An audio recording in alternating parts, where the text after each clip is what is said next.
ॐ स्थापकाय च धर्मस्य सर्वधर्मस्वरूपिणे अवतारवरिष्ठाय শ্রীরামকৃষ্ণায় তে নমো নমঃ। দ্বিতীয় পরিচ্ছেদ। শ্রীরামকৃষ্ণ শ্যামপুকুরে প্রাণকৃষ্ণের বাটিতে। ঠাকুর শ্রীরামকৃষ্ণ কলিকাতায় আজ শুভাগমন করিয়াছেন।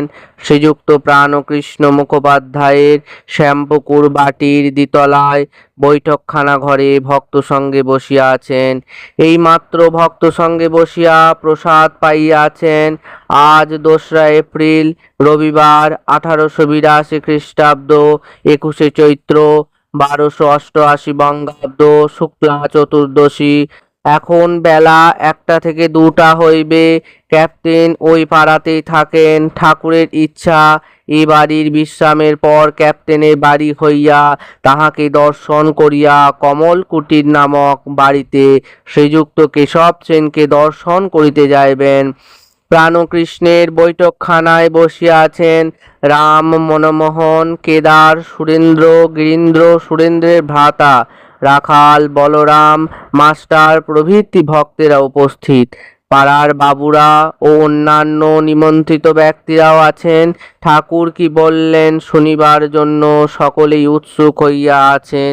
ঠাকুর বলিতেছেন, ঈশ্বর তাহার ঐশ্বর্য, এই জগৎ তার ঐশ্বর্য, কিন্তু ঐশ্বর্য দেখেই সকলে ভুলে যায়। যার ঐশ্বর্য তাকে খোঁজে না।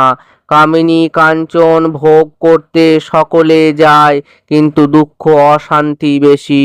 সংসার যেন বিশালাক্ষীর নৌকা, দহে একবার পড়লে আর রক্ষা নাই। সে কুল কাটার মতো এক ছাড়ে তো আর এক জড়ায়। গোলক ধাঁধায় একবার ঢুকলে বেরোনো মুশকিল। মানুষ যেন ঝলসা পোড়া হয়ে যায়। একজন ভক্ত এখন উপায় সাধুসঙ্গ আর প্রার্থনা। শ্রীরামকৃষ্ণ উপায় সাধুসঙ্গ আর প্রার্থনা। বৈদ্যের কাছে না গেলে রোগ ভালো হয় না। সাধুসঙ্গ একদিন করলে হয় না, সর্বদাই দরকার। রোগ লেগেই আছে। আবার বৈদ্যের কাছে না থাকলে নাড়ি জ্ঞান হয় না, সঙ্গে সঙ্গে ঘুরতে হয়। তবে কোনটি কফের নাড়ি কোনটি পিত্তের নাড়ি বোঝা যায়। ভক্ত সাধু সঙ্গে কি উপকার হয়? শ্রীরামকৃষ্ণ ঈশ্বরে অনুরাগ হয়, তার উপর ভালোবাসা হয়। ব্যাকুলতা না এলে কিছুই হয় না।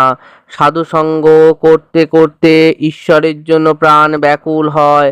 যেমন বাড়িতে কারুর অসুখ হলে সর্বদাই মন ব্যাকুল হয়ে থাকে কিসে রোগী ভালো হয়। আবার কারুর যদি কর্ম যায়, সে ব্যক্তি যেমন আফিসে ঘুরে বেড়ায়, ব্যাকুল হতে হয় সেই রূপ। যদি কোনো আফিসে বলে কর্ম খালি নেই, আবার তার পরদিন এসে জিজ্ঞাসা করে আজ কি কোনো কর্ম খালি হয়েছে। আর একটি উপায় আছে, ব্যাকুল হয়ে প্রার্থনা। তিনি যে আপনার লোক, তাকে বলতে হয় তুমি কেমন দেখা দাও, দেখা দিতেই হবে। তুমি আমাকে সৃষ্টি করেছো কেন? শিখরা বলেছিল ঈশ্বর দয়াময়। আমি তাদের বলেছিলাম দয়াময় কেন বলবো? তিনি আমাদের সৃষ্টি করেছেন যাতে আমাদের মঙ্গল হয়। তা যদি করেন সে কি আর আশ্চর্য? মা বাপ ছেলেকে পালন করবে, সে আবার দয়া কি? সে তো করতেই হবে। তাই তাকে জোর করে প্রার্থনা করতে হয়। তিনি যে আপনার মা, আপনার বাপ। ছেলে যদি খাওয়া ত্যাগ করে, বাপ মা 3 বৎসর আগেই হিস্সা ফেলে দেয়। আবার যখন ছেলে পয়সা চায়, তার পুনঃ বলে মা তোর 2টি পায়ে পড়ি, আমাকে 2টি পয়সা দে। তখন মা বেজার হয়ে তার ব্যাকুলতা দেখে পয়সা ফেলে দেয়। সাধু সঙ্গ করলে আর একটি উপকার হয়, সদসৎ বিচার। সৎ নিত্য পদার্থ অর্থাৎ ঈশ্বর, অসৎ অর্থাৎ অনিত্য। অসৎ পথে মন গেলেই বিচার করতে হয়। হাতি পরের কলা গাছ খেতে সুর বাড়ালে সেই সময় মাউথ ডাউস মারে। প্রতিবেশী মহাশয় পাপ বুদ্ধি কেন হয়? শ্রীরামকৃষ্ণ তার জগতে সকল রকম আছে। সাধু লোকও তিনি করেছেন, দুষ্ট লোকও তিনি করেছেন। সৎ বুদ্ধি তিনিই দেন, অসৎ বুদ্ধিও তিনিই দেন। পাপীর দায়িত্ব ও কর্মফল। প্রতিবেশী, তবে পাপ করলে আমাদের কোন দায়িত্ব নাই? শ্রীরামকৃষ্ণ, ঈশ্বরের নিয়ম যে পাপ করলে তার ফল পেতে হবে। লঙ্কা খেলে তার ঝাল লাগবে না। সেজবাবু বয়সকালে অনেক রকম করেছিল, তার মৃত্যুর সময় নানা রকম অসুখ হলো। কম বয়সে এত টের পাওয়া যায় না। কালীবাড়িতে ভোগ রাধার অনেক সুন্দরী কাঠ থাকে, ভিজে কাঠ প্রথমটা বেশ জ্বলে যায়, তখন ভিতরে যে জল আছে টের পাওয়া যায় না।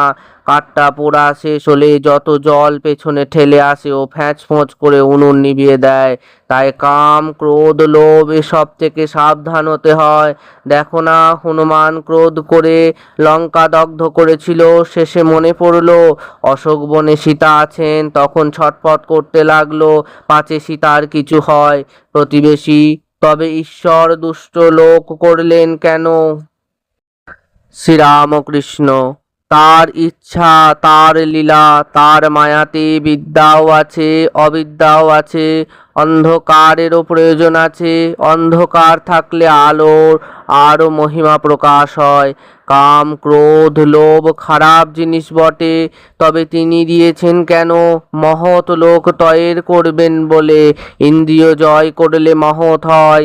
জিতেন্দ্র কি না করতে পারে? ঈশ্বর লাভ পর্যন্ত তার কৃপায় করতে পারে। আবার অন্যদিকে দেখো, কাম থেকে তার সৃষ্টি লীলা চলছে। দুষ্ট লোকেরও দরকার আছে। একটি তালুকের প্রজারা বড়ই দুর্দান্ত হয়েছিল, তখন গোলক চৌধুরীকে পাঠিয়ে দেওয়া হলো। তার নামে প্রজারা কাঁপতে লাগলো। এত কঠোর শাসন সবই দরকার। সীতা বললেন, রাম, অযোধ্যায় সব অট্টালিকা হতো তো বেশ হতো, অনেক বাড়ি দেখছি ভাঙা পুরনো। রাম বললেন, সীতা, সব বাড়ি সুন্দর থাকলে মিস্ত্রিরা কি করবে? সকলে হাস্য। ঈশ্বর সব রকম করেছেন, ভালো গাছ, বিষ গাছ, আবার আগাছাও করেছেন। জানোয়ারদের ভিতর ভালো মন্দ সব আছে, বাঘ, সিংহ, সাপ সব আছে।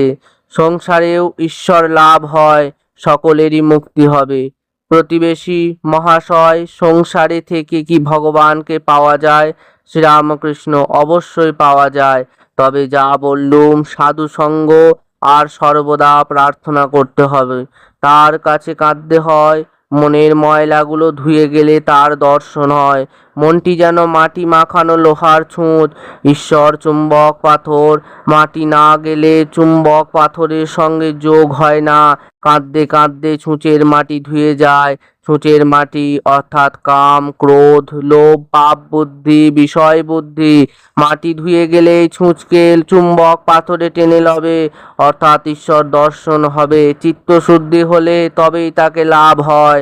জ্বর হয়েছে দেহেতে, রস অনেক রয়েছে, তাতে কুই নাই কি কাজ হবে? সংসারে হবে না কেন?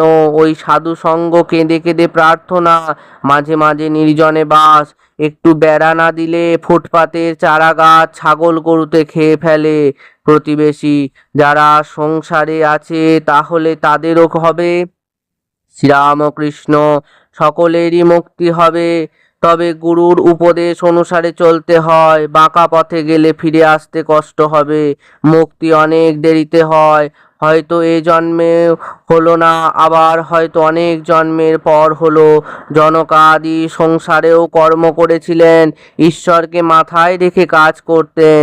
নৃত্যকী যেমন মাথায় বাসন করে নাচে, আর পশ্চিমের মেয়েদের দেখো না, মাথায় জলের ঘড়া, হাসতে হাসতে কথা কইতে কইতে যাচ্ছে। প্রতিবেশী, গুরুর উপদেশ বললেন, গুরু কেমন করে পাবো? শ্রীরামকৃষ্ণ, যে সে লোক গুরু হতে পারে না। বাহাদুরি কাঠ নিজেও ভেসে চলে যায়, অনেক জীবজন্তুও চড়ে যেতে পারে। হাওয়াতে কাঠের উপর চড়লে কাঠ ডুবে যায়, যে চড়ে সেও ডুবে যায়। তাই ঈশ্বর যুগে যুগে লোক শিক্ষার জন্য নিজে গুরুরূপে অবতীর্ণ হন। সচ্চিদানন্দই গুরু। জ্ঞান কাকে বলে, আর আমি কে? ঈশ্বরই কর্তা, আর সব অকর্তা। এর নাম জ্ঞান। আমি অকর্তা, তার হাতের যন্ত্র। তাই আমি বলি মা তুমি যন্ত্রী আমি যন্ত্র, তুমি ঘরণী আমি ঘর, আমি গাড়ি তুমি ইঞ্জিনিয়ার, যেমন চালাও তেমনি চলি, যেমন করাও তেমনি করি, যেমন বলাও তেমনি বলি, না হং তুহু তুহু।